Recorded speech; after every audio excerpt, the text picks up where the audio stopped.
할렐루야, 반갑습니다. 수원예수인교회 유영주 목사입니다. 자, 오늘 2025년도 1월 12일 주님의 날입니다. 할렐루야. 먼저 말씀 보도록 하겠습니다. 말씀은 창세기 15장 1절에서 6절 말씀 읽겠습니다. 할렐루야.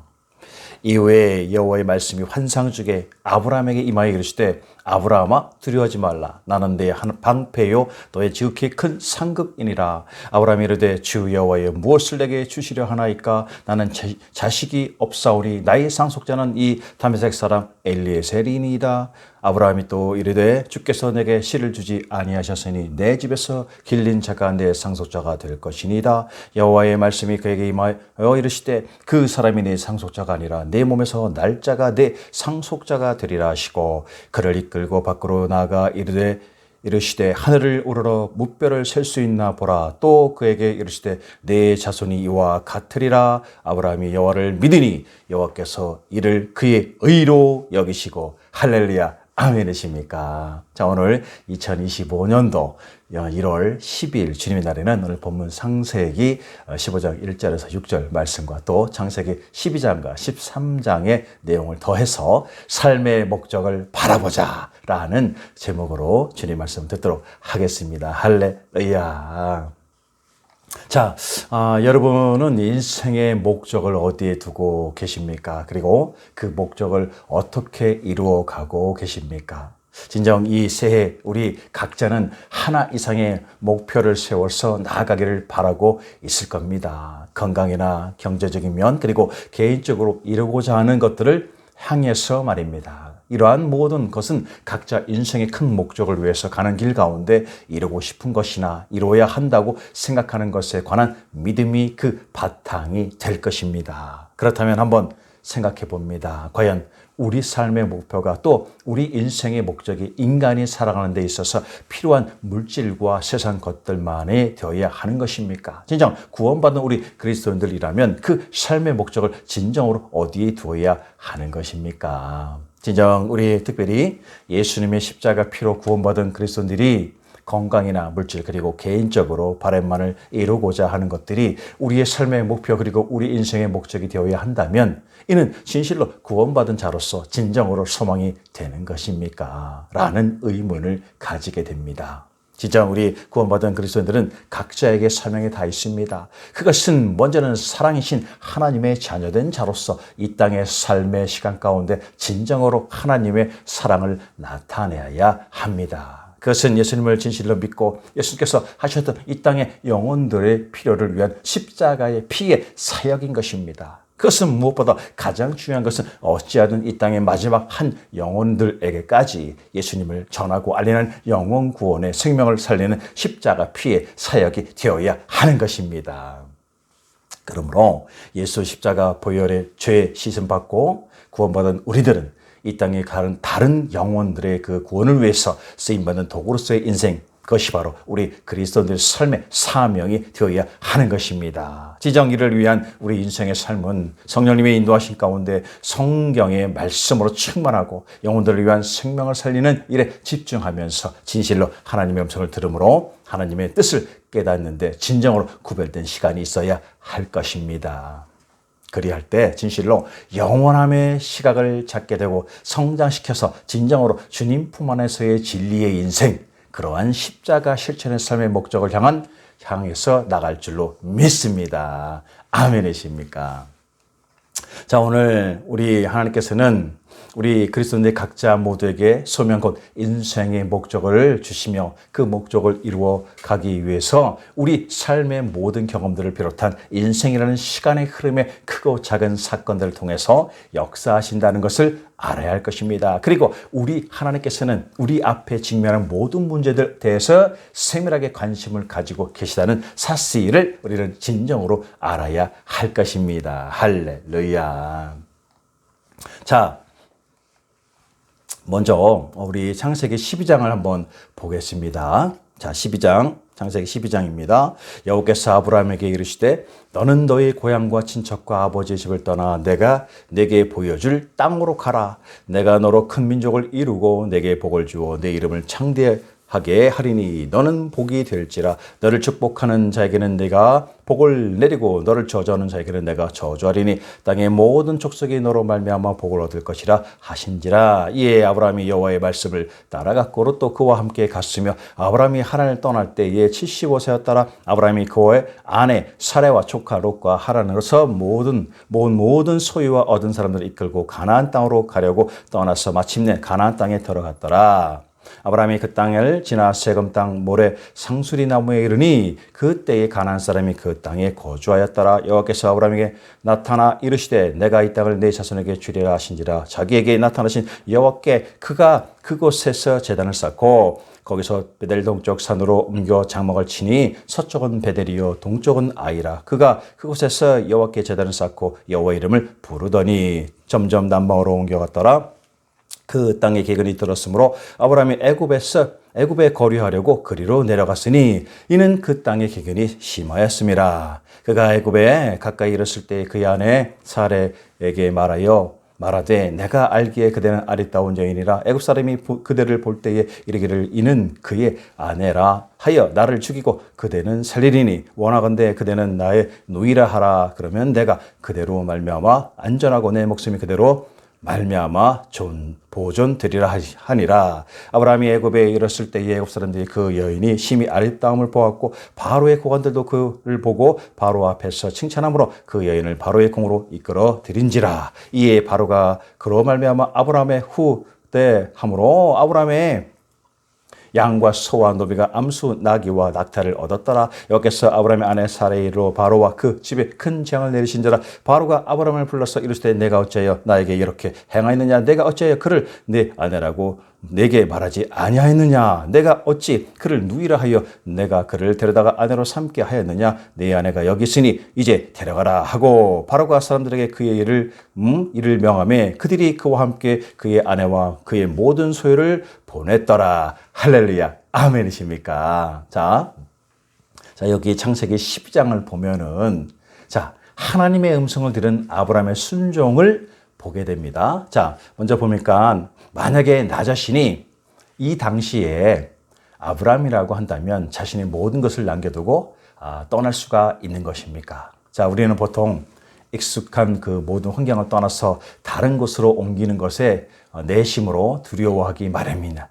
한번 생각해 보면 오랜 기간 한 직장만 다니다가 새로운 직장을 옮기게 된다면 한순간에 그 환경을 적응하기는 쉽지가 않습니다. 또 한 지역에서 오랫동안 살면서 그곳에서 가족이나 친구들 그리고 지역민들과 그 영역 가운데 연결된 관계들이 형성되어 있다고 한다면 더더욱 그곳을 떠나기에 어려움을 느끼게 되는 것입니다. 이러한 것들을 생각해 볼 때 창세기 10장을 통해서 우리는 아브라함의 입장을 어느 정도 이해해 볼 수가 있게 됩니다. 아브라함은 당시 발전된 문화의 중심지에서 누릴 수 있는 모든 환경을 다 누리고 풍족한 생활을 해왔습니다. 그런데 그러한 환경을 버리고 유목민이라는 유랑 생활을 선택합니다. 어쩌면 당시에 하나님을 모르는 이교도인 자신에게 하늘의 거룩한 음성 가운데 하나님이라는 분께서 친히 자신에게 말씀하셨다는 그 놀라움 때문에 과감한 결단을 내리게 된지도 모르는 것입니다. 진정 하나님께서 아브라함에게 복을 주실 것과 그를 통해서 열국의 복을 받을 것이라고 약속하십니다. 아브라함은 그 복을 어떤 것이라고 이해했는지 정확히는 알 수 없지만 한 가지 생각해 볼 수 있는 것은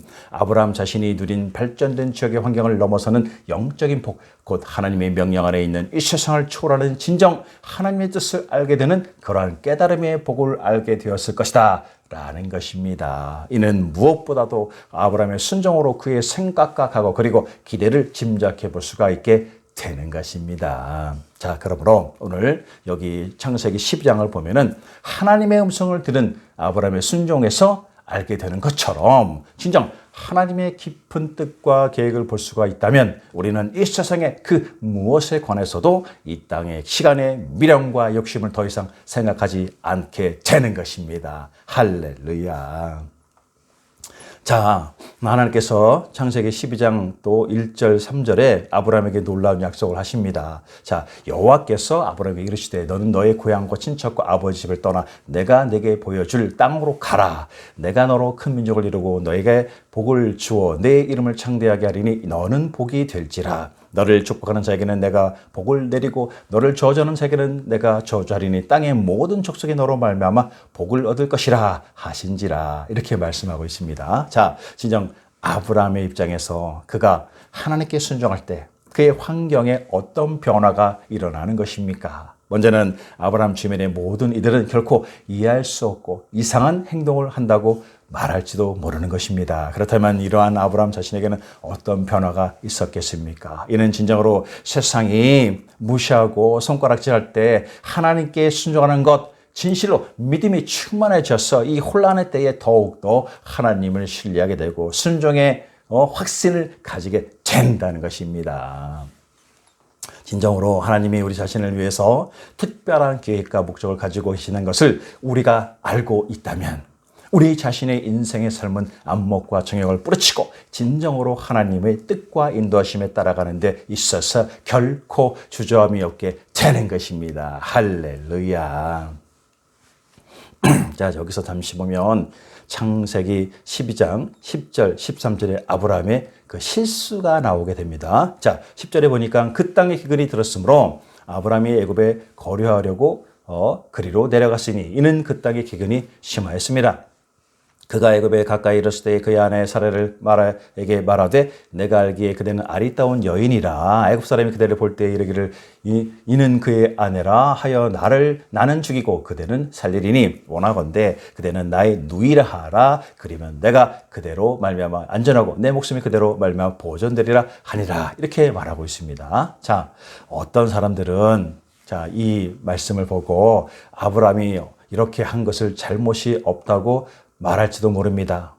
당시에는 그 시대의 기근이 들었을 때 양식이 있는 곳으로 이동해 가는 것은 당연한 것이었습니다. 아브라함은 자신과 자신을 따르는 대가족의 그 생명을 지키기 위해서 매우 상식적인 행동을 했을 뿐이라는 것입니다. 그러나 아브라함이 자신의 생명을 지키기 위해서 부인인 사례를 바로의 궁에 가도록 한 것은 과연 믿음의 행동이었는지, 진정 하나님의 사람이 할 수 있는 행동이었는지, 진실로 자신의 생명을 구하기 위해서 그렇게까지 행동을 해야만 했던 것인지라는 의문이 생기는 것입니다. 그러나 이는 진정 아브라함은 이 같은 상황 가운데서 선택이라는 결단을 해야만 했습니다. 그는 두려움이라는 선택으로서 자신의 아내를 동생이라고 거짓말하고 바로의 궁으로 보냈습니다. 여기서 우리가 알게 되는 것은 무엇보다도 그가 이 모든 상황과 지금까지 지켜주시고 동행하시는 하나님을 온전히 신뢰하지 않았다는 것입니다. 진실로 어려움과 갈등의 시기가 찾아올 때 우리는 선택이라는 결단을 해야 되는 것입니다. 그것이 바로 환경에 의한 것이 되는지 아니면 환경을 이기는, 그래서 우리를 인도하시는 하나님의 이끄심에 지혜로운 믿음의 분별된 결단만을 해야 한다는 것입니다. 할렐루야. 자, 성경 그 창세기 13장을 한번 보겠습니다. 자, 창세기 13장입니다. 자, 아브라함이 애굽에서 그의 아내와 모든 소유와 롯과 함께 네겝으로 올라가니 아브라함의 가축과 은과 금이 풍부하였더라. 그가 네겝으로부터 길을 떠나 베델에 이르러 베델과 그 아이 사이 곧 전에 장막 쳤던 곳에 이르니 그가 처음으로 제단을 쌓은 곳이라. 그가 거기서 여호와 이름을 불렀더라. 아브라함의 일행 롯과 양과 소와 장막이 있으므로 그 땅이 그들의 동거하기에 넉넉하지 못하였으니 이는 그들의 소유가 많아서 동거할 수 없음이었더라.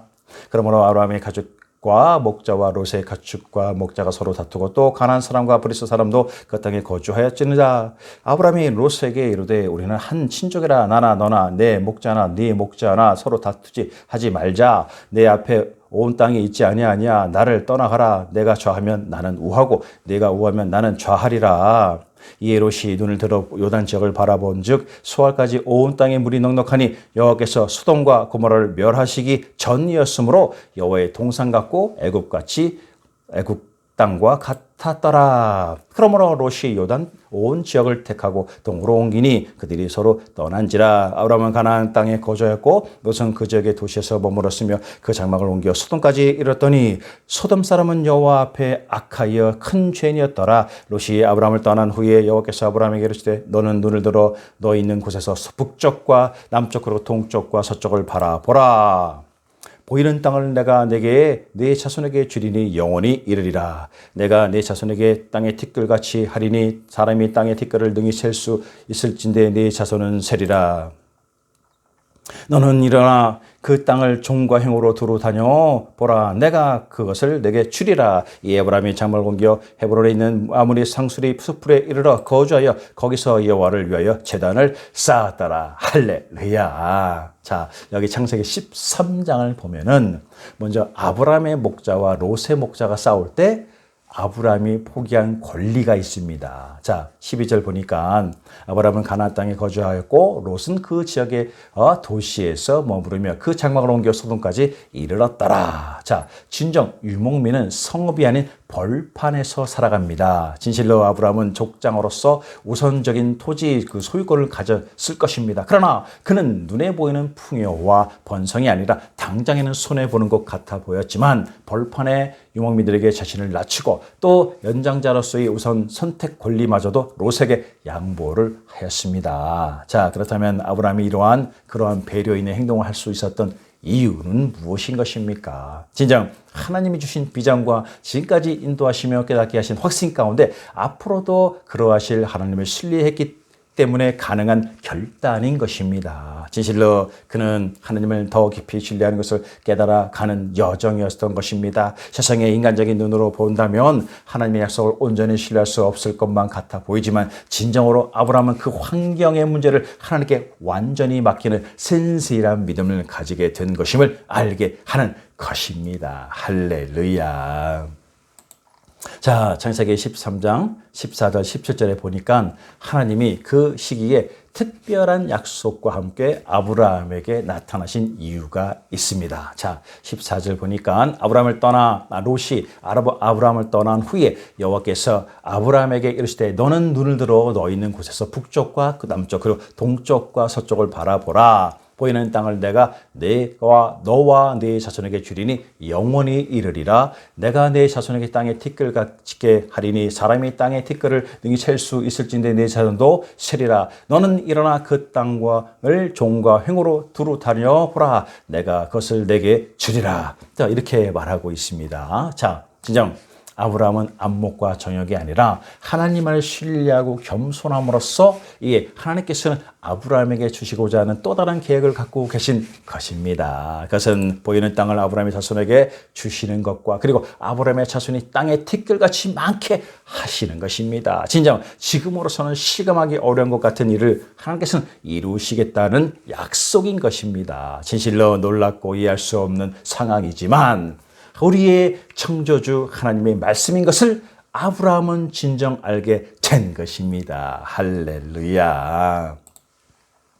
자, 오늘 본문에 창세기 15장 1절 6절을 무엇을 말하고 있습니까? 자, 우리 본문 창세기 15장 1절 6절을 보면은 이후에 여호와의 말씀이 환상 중에 아브라함에 임하여 이르시되 아브라함아 두려워하지 말라. 나는 네 방패요 너 지극히 큰 상급이라. 아브라함이 이르되 주 여호와여 무엇을 내게 주시려 하나이까. 나는 자식이 없사오니 나의 상속자는 이 다메섹 사람 엘리에셀이니이다. 아브라함이 또 이르되 주께서 내게 씨를 주지 아니하셨으니 내 집에서 길린 자가 내 상속자가 될 것이니 여호와 말씀이 그에게 임하여 이르시되 그 사람이 네 상속자가 아니라 네 몸에서 날 자가 네 상속자가 되리라 하시고 그를 이끌고 밖으로 나아가 이르시되 하늘을 우러러 무뼈를 셀 수 있나 보라. 또 그에게 이르시되 네 자손이 이와 같으리라. 아브라함이 여호와를 믿으니 여호와께서 이를 그의 의로 여기시고 할렐루야 아멘이십니까? 자, 여기에 창세기 15장 1절 6절을 보니까 하나님께서는 15장 1절에서 이전의 약속을 반복해서 말씀하시지만 정작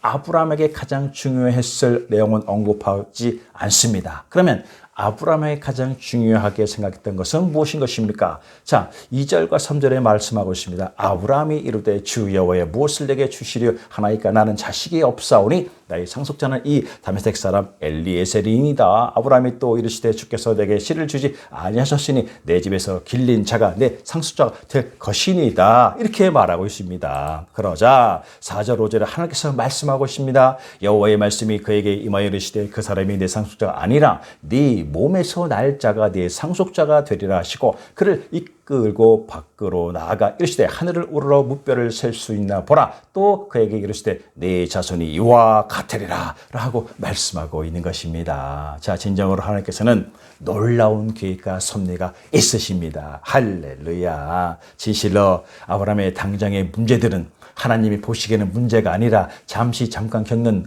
인생에 거쳐야 할 과정에 불과한 것입니다. 여기에서 알게 되는 것이 하나 있게 되는데, 그것은 아브라함이 가장 중요하게 여겼던 것들에 대해서 하나님께 직접 말씀드릴 필요가 있었다는 점을 알게 되는 것입니다. 하나님은 아브라함이 직접 말하기를 기다리고 계셨던 것입니다. 그래서 보호하심과 보상과 같은 것에 대해서는 하나님께서 직접 말씀하셨지만 자식, 곧 상속자 아들에 대해서는 말씀하지 않으신 것입니다. 할렐루야.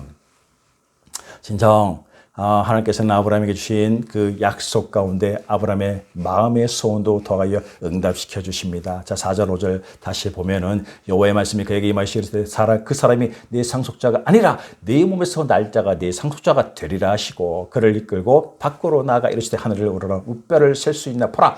또 그에게 이르시되 내 자손이 이와 같이이라 라고 말씀하고 계십니다. 자, 이는 진정으로 아브라함의 이름이 아버지라는 아브라함에서 이후에 많은 무리의 아버지라는 아브라함으로 바뀌게 된다는 것으로 이미나 아브라함을 통한 하나님의 섭리, 곧 자손을 주시는 계획을 이루어 가신다는 것을 알게 되는 것입니다. 할렐루야.